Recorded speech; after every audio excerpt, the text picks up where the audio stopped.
Ayan, nandito kami ngayon sa labas ng Alquiran Mall. Ayan, dito kami nag-lunch kasama kong aking mga amo. Ang ganda ng view dito sa labas kasi di ba dagat diyan, oh. Ewan ko kung bakit yan may mga ganyan. Pero kagaling lang, oh. May mga ano diyan sa gitna. Te, ano nga ang purpose? Bakit may ganito? May ganyan siya, oh. Sa gitna ng dagat yan, gilid. Ito yung mall. Diyan kami kumain sa loob. Alquiran Mall, pero naka-check-in kami sa Aquamarine Beach. Pero dito kami nag-lunch kasama ang aming mga butihing amo.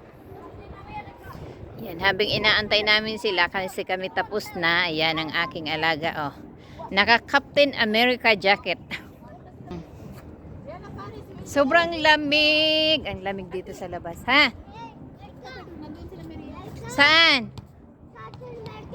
Ayan, ang lamig-lamig.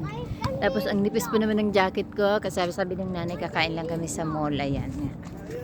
Kumain niya kami sa mall. Pero dito sa view na to, di ba? Kagaling dito, oh. Gitna ng dagat na may ganyan. Ano na naman? Paris! Parus! Di ba nakikinig? Mamuumo natin. Ganda ng view. Paris! Parusi! Parusi! Nakuha na kayong dalawa. Huwag na kayong umiyak.